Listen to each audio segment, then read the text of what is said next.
Friends, मैं doctor Poonam.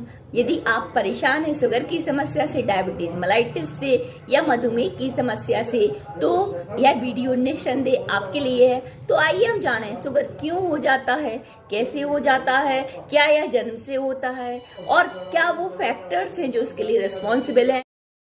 Diabetes mellitus is a clinical condition in which there is increased level of sugar in the blood circulation।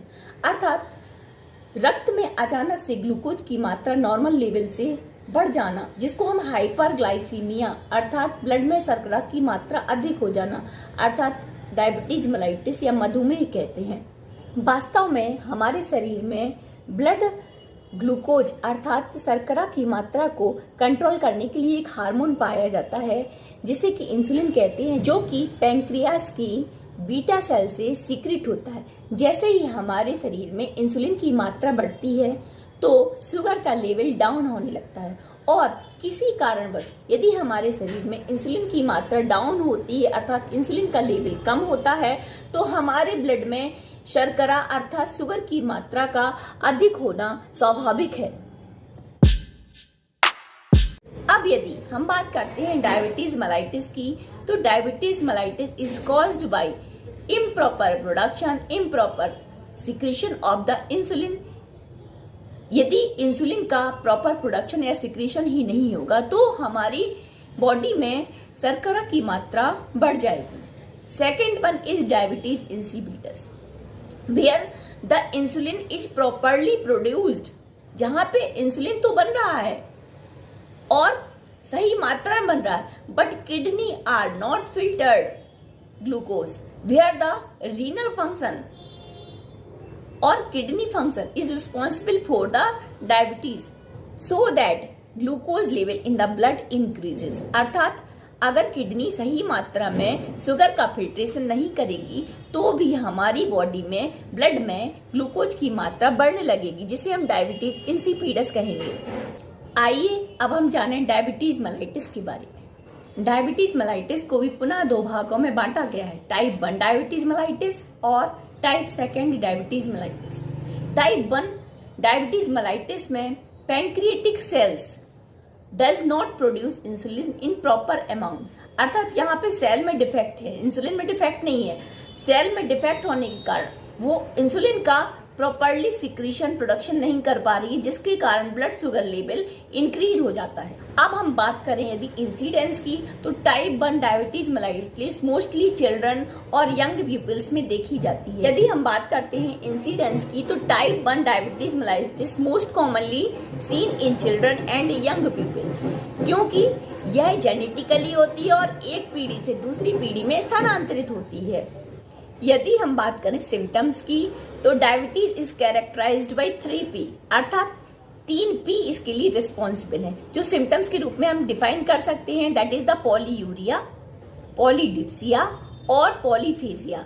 आपने सुना होगा कि diabetes के patient को प्यास भी बहुत ज्यादा लगती है, जिसको हम बोलते हैं पॉलीडिप्सिया। भूख भी बहुत ज्यादा लगती है, जिसको हम बोलते हैं पॉलीफेजिया, और उसको बार बार यूरिन जाने की इच्छा होती है, जिसको हम बोलते हैं पॉलीयूरिया। इसका सेकेंड सिम्टम है कीटो एसिडोसिस अर्थात यूरिन में कीटोन बॉडीज का आना।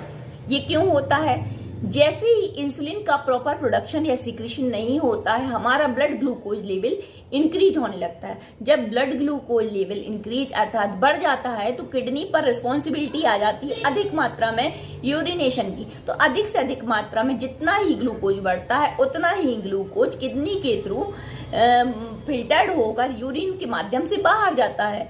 ऐसी कंडीशन में क्या होता है कि सेल्स को पर्याप्त ग्लूकोज खुद के लिए नहीं मिलता। इस कंडीशन में क्या होता है, सेल्स की डिमांड को पूरा करने के लिए स्टोर्ड प्रोटीन और फैट ब्रेक डाउन होने लगता है। फैटी एसिड फैट जब टूटता है तो दो भागों में टूटता है, that is the fatty acid and ketones.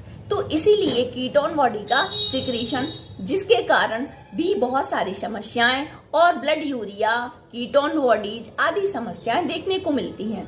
Fatigueness, easily tiredness, अचानक से वेट लॉस हो जाना और साथ ही साथ हार्ट बीट का इरेगुलर हो जाना आदि सिम्टम्स हमें डायबिटीज मेलाइटिस टाइप फर्स्ट में देखने को मिलते हैं। अब यदि हम बात करें इन्वेस्टिगेशन की, तो मेरे हिसाब से 3 टेस्ट शुगर के पेशेंट को अवश्य कराने चाहिए, जिसमें पहला है OGTT अर्थात ओरल ग्लूकोज टॉलरेंस टेस्ट, दूसरा है रैंडम ब्लड शुगर टेस्ट जिसको हम RBS कहते हैं, और तीसरा है HbA1c टेस्ट अर्थात हीमोग्लोबिन ग्लाइकोलेट टेस्ट।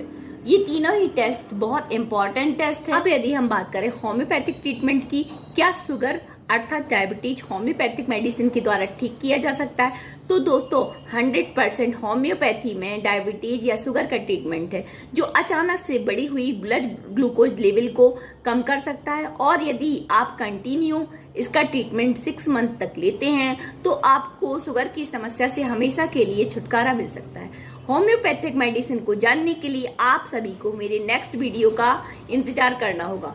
दोस्तों यदि आपको मेरा यह वीडियो अच्छा लगा हो तो इसे लाइक करें, शेयर करें और कमेंट्स करें। नमस्कार।